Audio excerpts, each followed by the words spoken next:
Hello kasingkit, this is your Boholana girl and TikTok creator, content creator. I'm Trisha. Ngayon guys, aalis kami ngayon. And kakatapos ko lang maligo dyan. Kasi nga birthday po ng lola ko.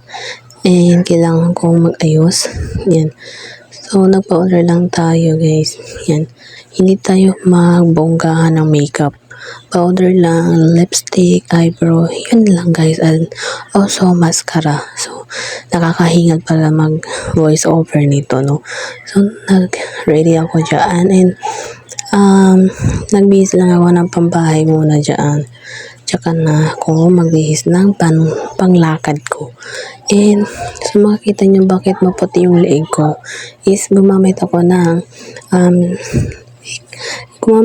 Hikari sunscreen. Nabubulol ako. So, ito naman is yung long lasting na mabibili lang to sa Shopee. And, yun nga. So, tamang nudnud lang tayo sa ating mukha at leeg.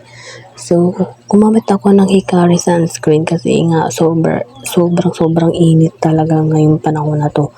So, nakakasunog na mukha. So, ayan guys. Medyo matagal pa akong matap. And yan guys, gumamit pala ako ng concealer kasi nga lagi tayong puyat. So, nakikita na talaga yung itim, yung eye bags, tsaka yung itim ng ating mata dahil sa lagi tayong puyat. Laging puyat si person. So, tinatakpan ko lang yung mga pimples ko dyan, guys. Don't worry, guys. Is mabilis na lang talaga siya mawawala yung mga pimples ko. Yung mga, mga pores. Charis. Yan, tinatakpan ko lang siya ng concealer, guys. Nakakatulong din to. Kahit maliit lang to na concealer ay talaga bang, cover talaga siya. Pwede natin siya i-cover sa mukha mo. Charis. Joke lang. So, medyo matataas talaga yung video na ito. So, tinitingnan ko lang yung mata ko kung sobrang kapal or super puti ba. Ngayon guys, is nag-lipstick tayo guys kasi para hindi tayo magmukhang hagre sa ating labi guys. Importante talaga yung lipstick. Hindi pwedeng hindi tayo nagle-lipstick guys. Kailangan talaga yan guys. Diyos mio, lagi talagang nagle-lipstick kahit nasa bahay lang. At ito na nga guys ang aking final look. Yan lang talaga. Very natural lang talaga yung makeup natin kapag umaalis tayo sa bahay or pumupunta ng mall. So pag may mga events or something concert ay talagang bonggahan talaga. And ngayon nag-setting spray pala ako para hindi siya mabura yung makeup natin. Kailangan talaga tong setting spray na nabibili ko lang ito sa Shopee. And ang makikita nyo lang dyan is napakaganda guys, super, and kumikislap talaga yung mukha ninyo dahil mayroon siyang kasamang parang crystal, ganun, basta crystal. So nagliliwanag talaga yung mukha mo talaga dahil dyan sa setting spray. So yun. And tignan nyo naman is nag-crystal talaga siya. Kitang-kita nyo sa video ko, nagliliwanag talaga yung mukha. So yan, nag-spray ulit ako para makita niyo talaga yung mga crystal. And ito nga guys, nagpalit talaga ako ng damit dyan. Yung unang kong sinuot na kulay green or light green ba yun, hindi ko na talaga siya magkasya kasi nga binigay lang yon sa kapatid ng mama ko. And yan guys, tapos na akong mag-ayos niyan. Hinihintay ko lang yung mother kong matapos dyan. So yan, tamang pa-cute lang sa camera. Kahit hindi naman cute, charis. Uy.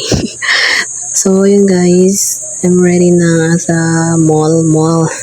Magmo-mall tayo guys dahil birthday ng lola ko. So yun, kailangan talagang paghandaan yung aking pinakamamahal kong lola na matagal na talaga siyang wala sa tabi namin. So yun. So fast forward tayo guys, is yan guys, nakaalis na kami ng bahay. And yun nga, medyo natagalan lang kami dyan guys kasi ang bagal niyang gumala tong sasakyan na to. Ano ba naman, parang nagpa-practice ka lang be. So yun guys, nagmumotor lang pala kami guys kasi nga para mas madali lang talaga yung punta namin doon sa mall. So nag-shortcut lang pala kami dyan guys. Meron kaming daan na pang shortcut lang talaga para iwas traffic talaga and mabilis lang ang paglusot-lusot talaga pag nakamotor. So alam niyo naman guys na kahit na nag-voice over ako, kailangan ko talaga magsalita ng Tagalog. Ewan ko ba kung bakit hindi ako makapagsalita ng Bisaya pag ganitong vlog. So, kasi nga guys, natuto lang talaga ako mag-Tagalog sa kakanood ko sa TV. So, kahit na anong gawin ko talaga, pag ganito talaga yung ginagawa ko. So, yun guys, try ko kaya magsalita ng Bisaya kung bakit ba talaga sa akin pag ganito. So, karon guys is padong ni og Tagbilaran. Sure. Ang pangit talaga pag nagbibisaya ako. Ano ba talaga? So, karon guys is ang hirap magbisaya be. So, ayun guys, tamang pakyat lang sa. And fast forward naman tayo guys, is nandito na tayo sa mall, sa Altoras Mall dito sa Tagbilaran City. So, ano lang si mama ng PO para mas madali talaga kami pag bumibili kami pag mga ganitong okasyon talaga, pag birthday talaga. So, ayan guys, nagbi-video lang ako dito ng ano ba talaga tong video na to, parang walang importanteng video na bata. Ha! So, ayan guys, nabibideo lang talaga ako sa sarili ko guys. Nakakahiya kapag tinapat ko talaga or inilayo ko yung cellphone ko para makita nyo talaga yung buong nasa likod ko. Nakakahiya guys, ang daming tao. And hindi pa talaga ako marunong mag-vlog talaga, as in mag-vlog in public. Nakakahiya. Alam niyo naman talaga, introvert akong babae. Nahihiya ako mag-vlog talaga. So yun na nga guys. Papunta na nga kami sa groceryhan, charis. OA. So yun, naglalakad lang ako dito and as in, binaba ko lang talaga yung cellphone ko kasi baka, Diyos mio, nakakahiya talaga pag nag-video ka talaga ng harapan talaga. So, ayun guys, sinusundan-sundan ko lang talaga si mama dyan para ako buntot niya. Oo naman, buntot niya talaga ako. So, ina-assist ko lang talaga si mama guys. Kailangan talaga niyang may kasama siya. Alam niyo man talaga na may talaga yung talaga yung mama kong na-aksidente. So, kailangan talaga ngayon ni mama na may mag-a-assist sa kanya. And, bale yung mismong sa ribs niya. Ganun. So, hindi niya kaya ng dalawang. Hindi talaga kaya ni mama ng dalawang kamay talaga guys kasi may bali talaga sa kaliwang braso niya doon sa nangyari sa kanya na aksidente siya. Bago-bago pa lang. So ngayon guys is namimili na talaga kami ng mga ingredients dito sa lulutuin namin ng magluto kami ng sabaw na karning baboy tsaka ibang putahe adobo, sabaw, ganon. So, bumili kami ng atsal or bell pepper or capsicum. Ang OA na pronunciation. Charis. So, pinipili lang talaga dyan si mama and nag-a-assist lang ako. Yan, kailangan talaga ng may assist talaga si mother. So, yan pa lang yung nakukuha namin yung atsal. So, ikot-ikot lang muna kami dalawa ni mama dyan. And, talaga yung makikita namin na pang sahog sa sabaw, tsaka pang adobo.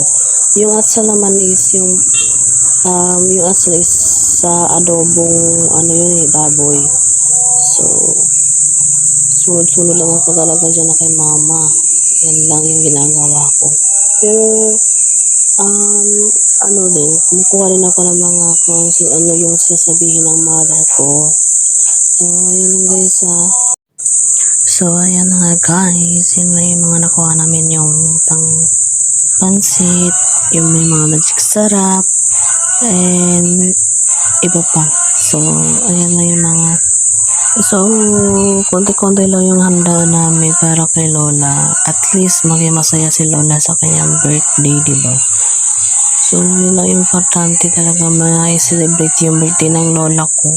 Kahit na hindi na siya kasama namin, at least makikita niya pa rin sa taas, diba? Na yung mga anak niya, pinaghandaan siya sa birthday niya. Ganun, kahit wala na talaga siya. And sana maging masaya ka dyan sa taas, Lola. Malaman ka namin, namimiss ka namin. So, ayun lang guys. So, pumunta si mama dyan sa mga karnihan, guys. So, ayan na guys. So, madami-dami din yung mga kinukuha ni mama na karne dyan para sa adobo tsaka sa sabaw. So, ayan guys. Tinawagan lang niya yung kapatid niya kung ano ba talaga yung mga kailangan pang bilhin para maiisa lang namin siya mabili lahat. So, ayun guys, nabangan niyo pala yung story time ko sa isang horror experience ko na nangyari sa akin. I-upload ko na lang sa aking TikTok. So, yun lang guys.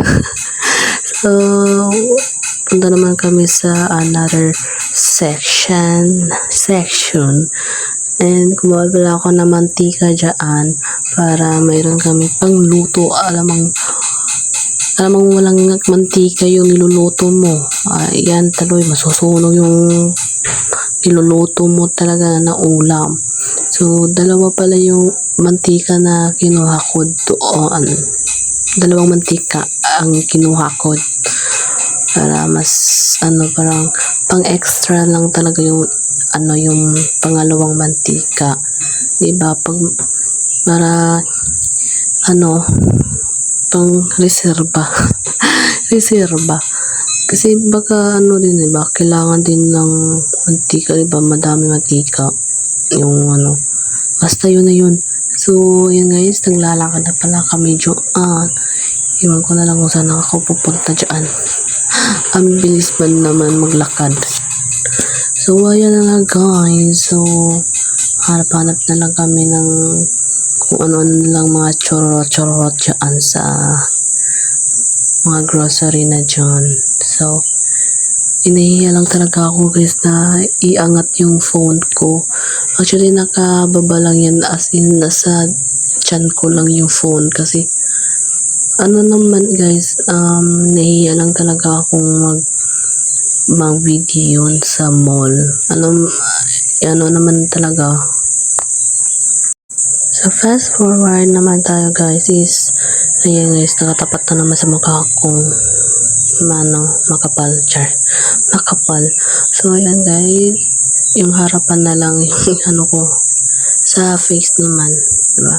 So, sunod lang ako doon kay mama and tingin lang sa mga nasa harapan ko. Yarn. So, ayan guys. Hindi naman talaga ako professional na vlogger talaga, is lang to mga video ko, parang pang memories. Charis. Okay. So, pang memories ko lang talaga to na para may mapapanood ako in the future, diba? Pag tumanda na ako, wow, advance. So, para mayroon naman akong mapapanood sa sarili ko na ganito pala yung itsura ko noon pa ba, diba? Na dalaga pa lang. So, para makita ko talaga yung sarili ko din, diba? And fast forward naman guys is, ayan guys, magbabayad na kami sa cashier. So, ang dami din tao din na nakapila and ang dami talaga tao, talaga nakakahiya talaga mag-video. So, ayan na nga guys, ayan yung nasa harapan ng babae is kakilala namin yan. Yan yung kapatid ng asawa ng asawa ng kapatid ng mama ko. So, ayan yung kapatid ni Ate Plong Plong or Ate Flores. Yarn. So, pila-pila lang and hintay-hintay lang talaga kami guys. And, hindi naman siya gaano madami, yung sakto lang, charis. So, mabilis lang din kaming naka-forward dyan. Wow. So, hindi naman siya busy talaga na. So, ayun guys, nakauwi na pala kami guys. Yan, konting pakyut lang sa video. And, bumili pala kami bago kami umuwi. Bumili kami ng bread. So, para meron naman kami makain, diba? Kasi gutom na ang mga person. So, yun na guys, nasa bahay na kami and yan, pakyut lang talaga ako. Yun. So, yun lang. Bye-bye! So, ayan na yan guys, gabi na pala yan and tapos na kami magluto ng mga pinamimili namin kanina. So, ayan, kain-kain mo ng person. So, kain lang talaga. Yan lang talaga yung umbag ko, char. Meron naman akong tulog kanina. So, yan, sabaw ng karning baboy. And then, yan, ako yung nasa sa bahay kasi ayoko dun sa labas kasi ang dami nila doon. Nakakahiya naman, char. Ba't naman mahiyay ka? Kamag-ano ko naman yun, di ba? Tsaka mga pinsan ko. Yan, kain-kain ng person, tahimik kumain. Ayaw talaga madisturbo talaga tong person na to. So, ayan guys. Ang ginawa ko dyan is karne na adobo. Hindi adobo, humba. At saka pansit. So, yun lang. Bye-bye.